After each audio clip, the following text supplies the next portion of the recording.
अब से कुछ देर पहले उमर अयूब के पार्टी ओहदे से इस्तीफे की खबर सामने आई और बैक वक्त उन्होंने रात गए 2 ओहदों से इस्तीफ़ा दे दिया है। तंजीम के हवाले से उन्होंने दोनों ओहदे छोड़ दिए और ये इस्तीफ़ा एक ऐसे वक्त में आया है जब कारकुनान का पार्टी क़यादत पर एहतजाज के लिए दबाव बढ़ रहा था। बल्कि आज कुछ ऐसे मनाजर भी देखने में आए जब इद्दत केस के फैसले के बाद उमर अयूब को कारकुनान की जानिब से शेम के नारों का सामना करना पड़ा और फिर जिस अंदाज से वो वहाँ से निकले गए, उन्हें सिक्योरिटी ने बड़ी मुश्किल से वहाँ से निकाला, वो सिचुएशन उनके लिए यकीनन कहीं ना कहीं उन्हें एम्बैरस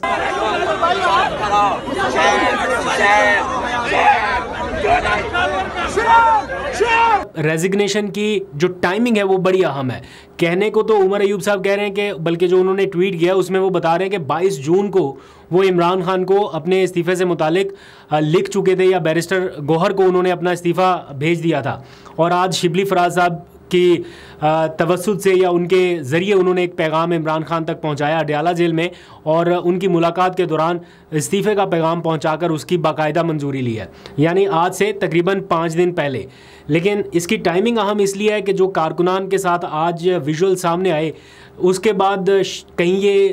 एक्सपेडाइट हुआ है या नहीं, खैर ये तो जब उनसे बात होगी मालूम करने की कोशिश करेंगे कि क्या है। लेकिन उन्होंने एक साथ 2 ओहदे छोड़ दिए हैं, एक तो सेक्रेटरी जनरल पीटीआई और दूसरा चेयरमैन सेंट्रल फाइनेंस बोर्ड जो पीटीआई का है, ये दोनों ओहदे छोड़ दिए गए हैं। और वजूहात का जिक्र करते हुए उन्होंने बताया है कि चूँकि अब उनके पास अपोजिशन लीडर का ओहदा है तो पार्टी के सेक्रेटरी जनरल के ओहदे से वो इंसाफ नहीं कर पा रहे, लिहाजा उन्होंने पार्टी से कहा है या चेयरमैन पीटीआई से कहा है कि वो किसी और शख्स को पार्टी का सेक्रेटरी जनरल नामजद कर दें। अब आपकी नज़र में इस वक्त जो दस्तयाब क़यादत है उसमें पार्टी का नया सेक्रेटरी जनरल कौन हो सकता है, कौन है इस लाइन में सबसे अहम या पावरफुल शख्सियत? क्योंकि ये सेक्रेटरी जनरल का जो ओहदा है ये चेयरमैन के बाद सबसे पावरफुल ओहदा है किसी भी सियासी जमात में, ख़ास तौर पे पीटीआई में तो बहुत ही ज़्यादा इसकी एक वक़्त है या हैसियत है। क्योंकि एक टाइमलाइन जो मैंने देखी है अभी तक ऑब्ज़र्व की है, बहुत सारे सेक्रेटरी जनरल आए, कई तब्दील हो गए। पहले जहांगीर तरीन के पास ये ओहदा रहा, सबसे ज़्यादा बड़े डिसीजंस बतौर सेक्रेटरी जनरल पार्टी की तंजीम के हवाले से उस वक्त जब उनके पास ओहदा था तो वही कर रहे थे। फिर ये ओहदा सैफुल्लाह नियाज़ी के पास गया, फिर अरशद दाद आए, फिर उसके बाद असद उमर के पास चला गया, फिर उमर अयूब साहब के पास आखिरी दफ़ा ये ओहदा रहा।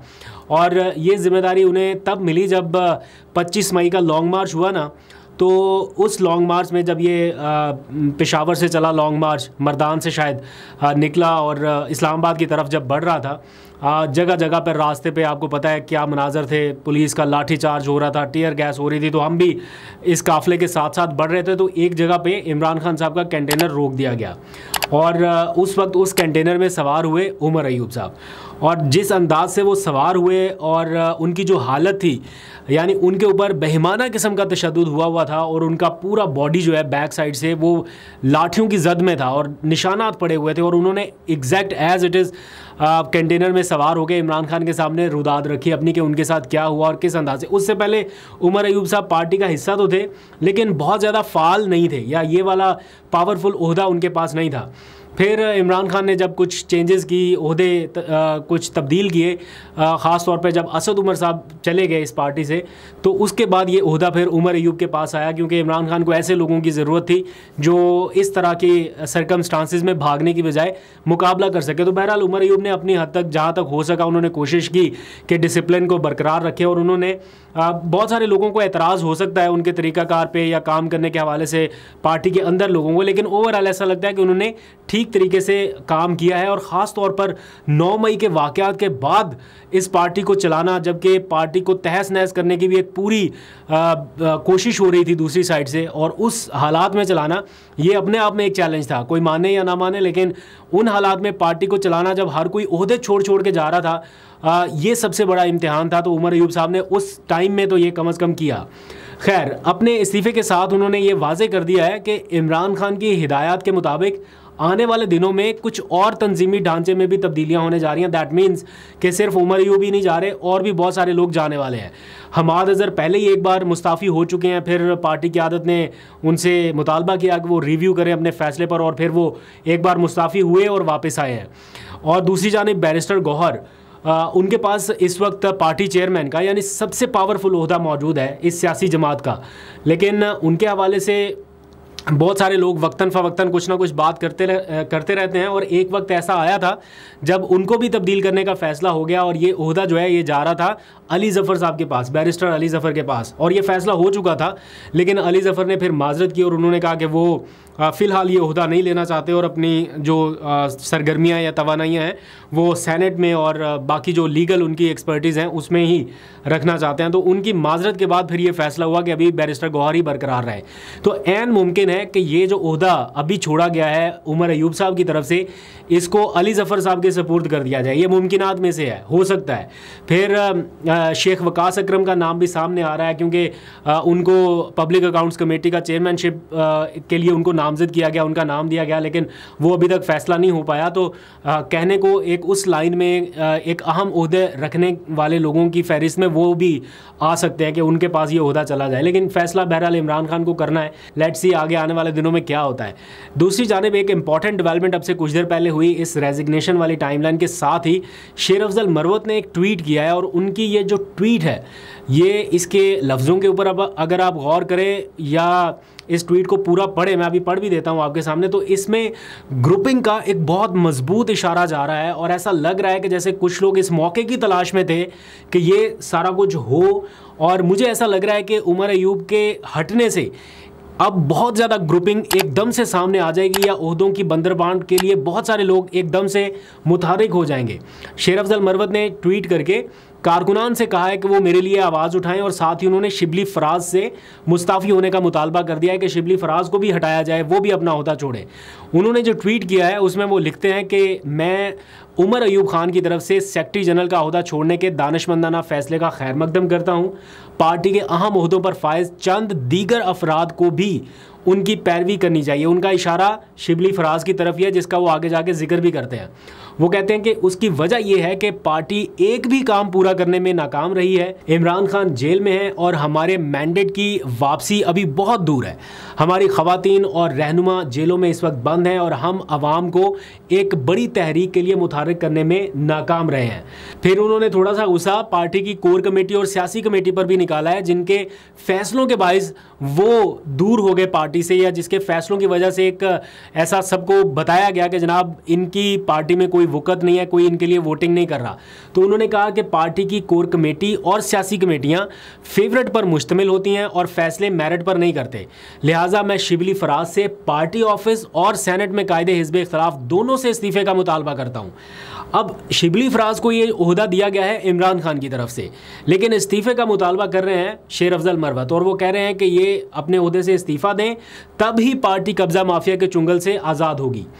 उन्होंने अपने कारकुनान से भी अपील की है कि अगर पार्टी कारकुन मुझे मैदान में देखना चाहते हैं तो मेरे मुतालबे के हक़ में आवाज़ बुलंद करें। अगर शिबली फराज को हटाया गया तो मैं वादा करता हूं कि पार्टी वक्त की ज़रूरत के मुताबिक उठेगी। अगर हम माजी की तरह नाकिस लोगों पर खामोशी इख्तियार करते रहे तो फ़तह दूर दूर तक नज़र नहीं आएगी। ये शेर अफजल मरवत साहब ने कहा है। अब मेरी अपनी जो मालूमात हैं या जो मैं लोगों से मिलता हूँ सारा दिन, तो मुझे ऐसा पता चलता है कि शेर अफजल मरवत, फिर शहरियार अफरीदी, फिर शानदाना गुलजार, ये कुछ लोग ऐसे हैं जिनकी राय थोड़ी मुख्तलिफ है। ये कोर कमेटी के फ़ैसलों से इत्तफाक भी नहीं करते और कहीं ना कहीं ये इस बात पे भी नाराज़ हैं कि ये कोर कमेटी का हिस्सा क्यों नहीं है और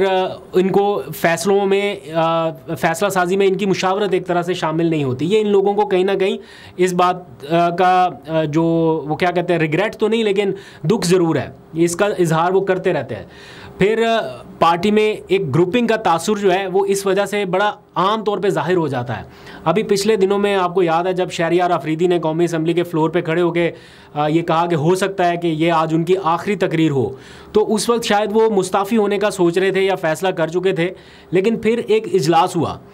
और उस इजलास में सारे लोग मौजूद थे, जो हारे हुए थे, जो जीते हुए थे, सारे लोग बुलाए गए थे। 172 अरकान पार्लियामेंट में मौजूद थे। तो उस इजलास में शानदाना गुलजार, फिर शेर अफजल मरवत, इन जैसे लोगों ने शहरियार अफरीदी को ये कहा कि अगर आप मुस्ताफ़ी हुए तो फिर हम में से भी कोई नहीं रहेगा, फिर हम भी मुस्ताफ़ी होंगे। इन्होंने सबके सामने कहा और शहरियार अफरीदी के साथ एकदम से जाके खड़े हो गए। तो मकसद ये नहीं था कि वो फ़ौरन असेंबली से कोई रिज़ाइन करने वाले हैं, लेकिन उनके साथ खड़े होने का मैसेज देके इन्होंने सबको, बाकी जो लोग थे उनको भी बता दिया कि भाई अगर ये गए तो फिर हम भी जाएंगे, और अगर हम इमरान खान को रिहा नहीं करा सकते तो फिर असेंबली में रहने का क्या फ़ायदा। लेकिन कोई रिज़ाइन करने की तरफ जा नहीं रहे थे, महज मकसद ये था कि शहरियार अफरीदी को भी रोका जाए। तो वो जो एक ग्रुप था उसके कहने पर फिर बाकी सारे लोग, फिर रेहाना डार, फिर उमर डार, फिर बाकी जो लोग थे उन्होंने भी शहरियार अफरीदी से कहना शुरू किया कि नहीं नहीं आप नहीं जाएंगे जनाब, अगर आप गए तो फिर हमने भी चले जाना है, और दिस एंड दैट। गुज़िश्ता रोज़ महर बुखारी का प्रोग्राम था, उसमें मैंने थोड़ा सा ज्वाइन किया उस प्रोग्राम को, तो उन्होंने भी इसी बात का इजहार किया कि उनकी भी कुछ लोगों से बात हुई है और पार्टी में कोई ग्रुपिंग है, कोई 21 लोगों का कोई ग्रुप अलग से बन रहा है या फॉरवर्ड ब्लॉक है, व्हाटएवर। तो मैंने उस वक्त भी बताया था कि देखिए मुख्तलिफ फ़ैसलों के ऊपर आरा बहुत सारे लोगों की मुख्तलिफ हैं, ऐसा लगता है कि ग्रुपिंग है, लेकिन अगर कोई ये कहे कि जनाब फौरी तौर पे किसी ग्रुप ने ये फ़ैसला कर लिया है कि वो फॉरवर्ड ब्लॉक बना के अलग हो रहा है या असम्बलियों से निकल रहा है, तो ऐसी कोई बात नहीं है। शहरियार अफरीदी को भी जब ये कहा गया कि अगर आपने रिज़ाइन करना है तो हम भी कर देंगे, वो सिर्फ शहरियार अफरीदी को रोकने के लिए था, ना कि इसलिए कि वो भी रिज़ाइन कर जाएँ। तो इस तरह 4-5 लोग हैं जो कहीं ना कहीं ऐसा तासुर दे देते हैं कि कोई ग्रुप